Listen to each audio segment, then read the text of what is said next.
Standard 9 English. Friends, let's see today glossary on page number 18.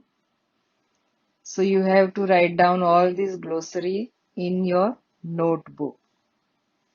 Let's see vocabulary. V1. Interchange the underlined words if needed to make the sentence meaningful. નીચે આપેલા વાક્યોમાં underline words જે છે એ interchange થઈ ગયા છે. તો તમારે એ શબ્દો યોગ્ય જગ્યાએ લખવાના છે. As for example, let us see first one. My grandfather is very old. He has no teeth. He uses remedy to chew. કે બહુ જ ઘરડા છે, દાંત નથી અને તે ચાવવા માટે રેમેડીનો અર્થ થાય ઉપાય. એટલે આ શબ્દો અહીંયા ખોટો છે. એના માટે બીજા કયો શબ્દ યોગ્ય આવશે એ આપણે શોધવાનું છે. તો આપણે જોઈએ કે ચાવવા માટે શેનો ઉપયોગ કરે છે? ડેન્ચર. નકલી ચોકટું હોય એને ડેન્ચર કહેવાય ઇંગ્લિશમાં. તો અહીંયા ડેન્ચર વર્ડ આપણે અહીંયા લખવાનો. આ જ રીતે બાકીની એક્સરસાઇઝ તમારે કમ્પ્લીટ કરવાની. નોટબુકમાં કમ્પ્લીટ કરજો.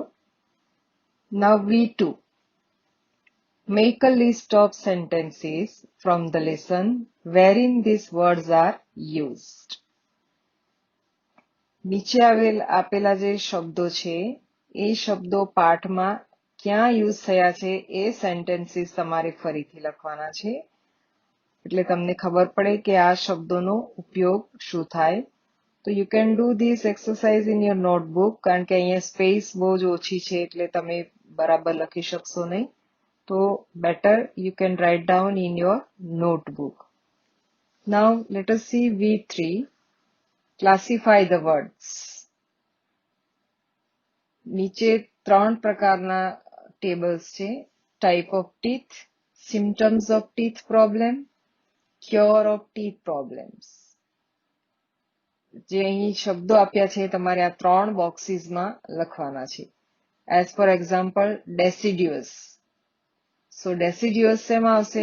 Types of teeth માં આવશે, symptoms of teeth problem કે cure of teeth problems. તો એ આવશે types of teeth. White substance. સફેદ પદાર્થ. સફેદ પદાર્થ આપણે શેમાં ઉપયોગ થશે? એ cure of teeth problems. આ રીતે તમારે આ શબ્દોને વર્ગીકરણ કરવાનું છે અહીંયા. So you can do this exercise in your textbook. Now let us see V4. Replace the underlined word or phrases with the words from the text. હવે નીચે લીટી દોરેલા શબ્દો છે એ શબ્દોમાંનો આવો જ શબ્દો ટેક્સ્ટબુકમાં યુઝ થયો છે. તો એ શબ્દને તમારે અહીં યુઝ કરવાનો છે. તો આ એક્સરસાઇઝ તમારે નોટબુકમાં લખવી પડશે. Let us see first one. Your teeth are yellowish because the white cover of teeth is worn out. Worn out એટલે ખરાબ થઈ જવું. તો the white cover of teeth એના માટે કયો શબ્દ છે? First layer of the teeth is called enamel. તો અહીં તમારે enamel યુઝ કરવાનું. તો આ રીતે તમારે આ બાકીના સેન્ટેન્સીસ પણ નોટબુકમાં લખવા. Now let us see comprehension. Complete the table. Name of the patient. You can see આપણે પાઠમાં જોઈ ગયા કે કેટલા પેશન્ટ છે. First one is Sonia. પછી એની 2 friends. તો એના ત્રણેયના નામ first ટેબલમાં લખવાના. Then kind of dental problem. Which type of problems they have. તેમને કઈ સમસ્યાઓ છે એ તમારે અહીં લખવાની. And then Dr. Bansi Sharma's treatment or suggestions or advice. પછી બંસી શર્માએ એમને શું એડવાઇસ આપી? સોનિયા છે તો એને કઈ ટ્રીટમેન્ટ આપી કે કઈ એડવાઇસ આપી એ તમારે write down in this last box. So you can complete this exercise in your textbook. Now C2. Write down the do's and don'ts for dental health. Do's means શું કરવું જોઈએ and don'ts શું ના કરવું જોઈએ. દાંતના સ્વાસ્થ્ય માટે આપણે શું કરવું જોઈએ અને શું ના કરવું જોઈએ એ આપણે આ પાઠમાં શીખી ગયા છે. તો નાના નાના વાક્યો તમારે ટેક્સ્ટ બુકમાંથી શોધીને અહીં લખવા. For example, brush your teeth twice a day.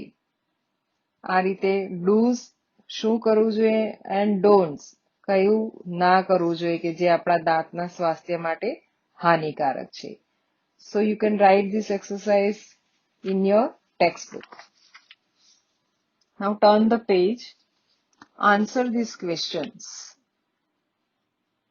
So friends, almost મેં તમને બધા જ પ્રકારના પ્રશ્નો લખાઈ દીધા છે, ટૂંકા પ્રશ્નો કે જે લખીશું તો આ લખવાની જરૂર રહેશે નહીં. તો C3 તમારે કરવાની નથી. Take a project on a disease and find out its symptoms. What should one do to prevent it? હવે તમને તમારે કોઈ પ્રોજેક્ટ લેવાનો છે, ડિસીઝ એટલે કોઈ રોગ, and find out its symptoms. I think આપણે હમણાં જે COVID-19 ના સમયમાંથી પસાર થઈ રહ્યા છે ને હવે બધા એના પર PhD થઈ ગયા છે. તો you can take a project ને એના કયા કયા સિમ્ટમ્સ છે, કયા લક્ષણો છે તે લખવાનું છે. and what should one do to prevent it? અને એમાંથી બચવા માટે શું કરવું જોઈએ આપણે એ પણ તમારે લખવાનું છે. તો you can take this or any other disease. એ સિવાય પણ કોઈ પણ રોગ તમે લખી શકો અને એના વિશે તમારે નાના નાના at least write down 10 to 20 sentences. Okay, so you have to complete in this in your notebook. Language practice. L1. Read this passage. Study the underlined words. My robot's skills. My first robot was a sort of an alarm clock that could wake me up every morning. Earlier, I thought I must make a robot who is able to ring. But later on, I prepared one who could even shout, "Wake up!" Another great characteristic of my first robot was he could push me from my bed and make sure I would get to school on time. At the same time, I strongly decided that I must develop a device that is going to enable me to sleep in peace. My boss has ordered me that I have to develop a robot that can kill such insects as mosquitoes, flies, or even flying ants. I must follow my boss's order. So, I have developed a perfect robot. My robot can not only exterminate insects, but I have taken care that he must be capable of vacuum cleaning the floor to get rid of the dead insects. Now here you can see the underlined words could, must, able to, could, is going to, have to, can, cannot. તો આ સિવાયના પણ મિત્રો should, shall, will, may, might, આ બધા જે શબ્દો છે એને મોડલ વર્બ્સ કે મોડલ ઓક્ઝિલરીઝ કહેવાય છે, સહાયક ક્રિયાપદો. તો એનો ઉપયોગ ક્યારે થશે એ સમજીએ આપણે. તો જે આ જે નીચે ચાર્ટ જે આપ્યો છે એમાં આપણે ધ્યાન આપો તમે. અહીંયા લખ્યું છે can અને could. can અને could ક્યારે યુઝ થશે? એબિલિટી. એબિલિટી એટલે કે શક્યતા. એક્ઝામ્પલ જુઓ, I can speak English, I can speak Sanskrit. આપણામાં કોઈ શક્યતા હોય ત્યારે આપણે I can. He could run fast when he was young. હવે ખરેખર could જે છે can નું past tense પણ છે, past tense તરીકે પણ ઉપયોગ થાય છે અને શક્યતા માટે ઉપયોગ થાય છે. ફરીથી કેન, કુડ, મે પરમિશન માટે પણ ઉપયોગ થાય છે. જ્યારે પરવાનગી માંગવાની હોય ત્યારે પણ કેન, કુડ, મે નો પ્રયોગ થાય છે. એક્ઝામ્પલ્સ જોઈએ. Can I take your pen? Can I use your bicycle? Could I use those colours? May I come in sir? તો અહીં કેન, કુડ, મે નો ઉપયોગ શેના માટે થયો? પરવાનગી. અને એનો જ ઉપયોગ આપણે ઉપર જોયો કે જ્યારે શક્યતા હોય, કોઈ કામ કરવા માટે આપણે સમર્થ હોઈએ ત્યારે કેન અને કુડ ત્યારે પણ યુઝ થાય. હવે શુડ નો પ્રયોગ. શુડ નો પ્રયોગ છે એડવાઇસ, સલાહ, સૂચન, સજેશન માટે શુડ નો પ્રયોગ થાય. કે એક્ઝામ્પલ્સ જોઈએ. You should eat fruits and vegetables. કે તમારે ફળો અને શાકભાજી ખાવા જોઈએ. You should consult a doctor. તમારે ડોક્ટરની સલાહ લેવી જોઈએ. You should get up earlier. તમારે વહેલા ઉઠવું જોઈએ. કે જ્યારે આવી આપણે સલાહ સૂચનો કરતા હોઈએ છીએ ત્યારે શુડ નો પ્રયોગ કરીએ છીએ. પછી છે મસ્ટ અને હેવ ટુ. એ ઓબ્લિગેશન એટલે કે ફરજ. જ્યારે ફરજના ભાગરૂપે વાક્યો કહેવામાં આવતા હોય છે ત્યારે આપણે મસ્ટ અને હેવ ટુ. બંનેમાં થોડો તફાવત છે. બંને આમ સિમિલર છે પણ થોડો તફાવત છે. કે મસ્ટ જ્યારે કોઈ કમ્પલસરી ફરજ પાડવામાં આવે છે બીજા દ્વારા, તો આપણે ત્યારે એ મસ્ટ નો પ્રયોગ કરીએ છીએ. અને હેવ ટુ જે છે એ આપણે આપણી જાતે આપણને ખબર છે કે આ મારે હવે કરવું જ પડશે, કોઈક પરિસ્થિતિના આધારે, સંજોગોના આધારે જ્યારે કામ કરવું પડે ત્યારે હેવ ટુ નો પ્રયોગ કરીએ છીએ. તો અહીં આપણે એના એક્ઝામ્પલ્સ જોઈએ. We must follow the traffic rules. એ ઉપરાંત પણ આપણે લખી શકીએ કે we must wash our hands before taking meals. કે જમવા પહેલા હાથ ધોવા જ જોઈએ. You must reach before time, otherwise the gates will be closed.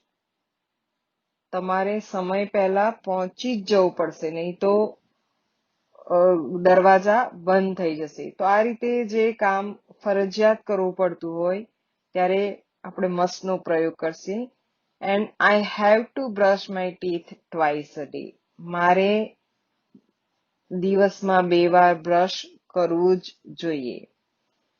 I am late, I have to walk fast. હું મોડી પડી ગઈ છું તે મારે ઝડપથી ચાલવું જોઈએ. ત્યારે આપણે હેવ ટુ નો પ્રયોગ કરીએ છીએ. એટલે બંને થોડાક જુદા છે પણ બંને સિમિલર છે. મસ્ટ એ માટે થોડો ભારપૂર્વક જ્યારે કહેવાનું હોય ત્યારે આપણે મસ્ટ નો પ્રયોગ કરીએ છીએ ફરજના ભાગરૂપે. પછી છે might, May, food, can. Now you can see food અને કેન ફરીથી અહીંયા આવ્યું છે કે પોસિબિલિટી. પોસિબિલિટી એટલે સંભાવના.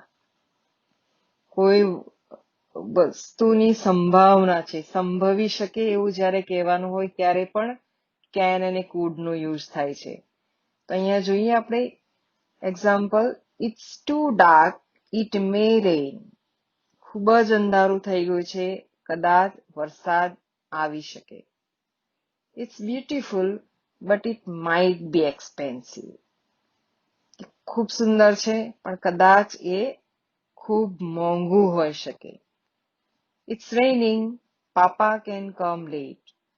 વરસાદ આવી રહ્યો છે એટલે પપ્પા કદાચ મોડા આવશે. He could drink 6 glasses of milk. A 6 glass દૂધ પી શકે છે. તો આમાં બધી સંભાવના છે. તો ત્યારે પણ આ મોડલ ઓક્ઝિલરીઝ નો ઉપયોગ થાય છે, સહાયક ક્રિયાપદ. આ ઉપરાંત શેલ, વિલ એ પણ સહાયક ક્રિયાપદો છે. અને શેલ ને વિલ પણ ઘણીવાર પરમિશન માટે યુઝ થાય છે. પરમિશન માટે કે will you join me in this party, કે shall I use your pen. તો એ પણ પરમિશન માટે શેલ ને વિલ નો પ્રયોગ થાય છે. હવે તમે મિત્રો જોઈ શકશો કે may speak, run, take, use, come, eat, consult, follow, brush, rain, come, drink બધા નીચે લીટી દોરી છે. લીટી એટલા માટે દોરી છે કે જ્યારે પણ આ સહાયક ક્રિયાપદોનો ઉપયોગ થાય પછી તરત જ ટુ વગરનું મૂળ રૂપ આવે. યાદ રાખજો મિત્રો, ટુ નથી આવતું, મૂળ રૂપ જ આવે કે નથી કોઈ પાસ્ટ ટેન્સ નું આવતું કે નથી આઈએનજી આવતું, મૂળ રૂપ આવશે. પરંતુ તમને થશે કે હેવ ટુ પછી બ્રશ તો ટુ આવ્યું, પણ હેવ ટુ એક વર્ડ છે એટલે એના માટે ટુ જે છે એ હેવ સાથે છે, બ્રશ સાથે નથી. બરાબર, એટલે ખ્યાલ રાખજો કે કોઈ પણ મોડલ એક્ઝિલરીઝ છે એની પછી ક્રિયાપદનું મૂળ રૂપ જ આવશે. આ વસ્તુ ખાસ ધ્યાનમાં રાખજો. તો હવે આપણે જોઈએ ટુ બી ગોઈંગ ટુ નો ઉપયોગ. ભવિષ્યકાળમાં ક્રિયા દર્શાવવા માટે આપણે શેલ કે will નો સહાયક ક્રિયાપદ તરીકે ઉપયોગ કરીએ છીએ કે I shall buy a sari for my mother, we shall go to picnic, they will watch a movie, you will celebrate your birthday. તો આ વાક્યો જ્યારે જોઈએ છે, ફોર એક્ઝામ્પલ કે I will buy a sari for my mother, તો હું મારી મા માટે સાડી ખરીદીશ. પણ આ વાક્ય ક્યારે ખરીદીશ, કેવી સાડી ખરીદીશ, કેટલા રૂપિયાની ખરીદીશ, શ્યોર નથી આપણને, ખરીદીશ. પણ આ જ વાક્ય જો તમે ટુ બી ગોઈંગ ટુ નો પ્રયોગ કરો કે for example I am going to buy a sari for my mother. આ ભવિષ્યકાળ જ છે, પણ જ્યારે ટુ બી ગોઈંગ ટુ નો યુઝ કરો ધેટ મીન્સ કે તમે તમારી મમ્મી માટે કેટલા રેન્જની સાડી લેવાની છે, કયા કલરનું લેવાની છે, આ બધું તમે ઓલરેડી નક્કી કરી દીધું છે. દાખલા તરીકે બીજું વાક્ય જોઈએ કે you will celebrate your grandmother's birthday. પણ આ જ વાક્ય હું એમ કહું કે you are going to celebrate your grandmother's birthday. That means you have decided all the things, venue, menu, guest, બધું જ તમે નક્કી કરી દીધું છે. બીજું વાક્ય જોઈએ કે they will buy a car. અને આ જ વાક્યને હું કહું કે they are going to buy a car. That means તેમણે બધું મોડલ નક્કી કરી દીધું છે, કલર નક્કી કરી દીધો છે, ક્યારે લેવા જવાના છે, એવરીથિંગ ઇઝ વેલ પ્લાન્ડ. એટલે ટૂંકમાં જ્યારે ભવિષ્યકાળમાં કે કોઈ ક્રિયા નક્કી જ થઈ ગઈ છે તો તેને આપણે શેલ વિલ કરતા ટુ બી ગોઈંગ ટુ નો ઉપયોગ કરી શકીએ. એનાથી આપણને વધારે શ્યોરિટી મળે છે. એટલે હવે તમે નીચે જોઈ શકશો કે કઈ રીતે ટુ બી નો ઉપયોગ થશે. કે ટુ બી ના વર્તમાન કાળના રૂપ આવશે, એમાં ઇઝ, એમ અને આર વત્તા ગોઈંગ ટુ, પછી આવશે ક્રિયાપદના મૂળ રૂપ કે we are going to buy a car next month. અહીંયા શેલ વિલ નથી અને આર ગોઈંગ છે એટલે વર્તમાન કાળ નથી. આ ગોઈંગ ટુ નો ભવિષ્યકાળ માટેનો ઉપયોગ છે, કારણ કે ગોઈંગ ટુ પછી ક્રિયાપદ આવશે. She is going to go Mumbai for movies. You are going to bring sweets for the picnic. I am going to teach a poem. They are going to shift in a new house. તેઓ તેમના નવા ઘરમાં shift થનાર છે. Friends, એટલે હવે તમને shell will નો ઉપયોગ ક્યાં કરવાનો અને ટુ બી ગોઈંગ ટુ નો ઉપયોગ ક્યાં કરવાનો એની સમજ પડી ગઈ જ હશે. છતાં પણ આપણે આ ડાયલોગ સાંભળીએ. What will you do today? Mom, I'm going to complete my project work. What will you do after that? No idea, but I will watch TV if you allow. Okay. After watching TV, bring some cream, baking powder and chocolate powder. Sure, I will, but what are you going to make? Chocolate cake? Yes, I know you like it much. Mom, I also like macaroni. Okay, okay. I will make it next time. But you complete your project first. Yes, I will, but I'm waiting for Naman. At what time he will reach here? He will reach here by 8 o'clock. How is he going to come here? His father is going to drop him here. Okay, then we will drop him to at his house and will bring all the materials. Sure, that's a good idea.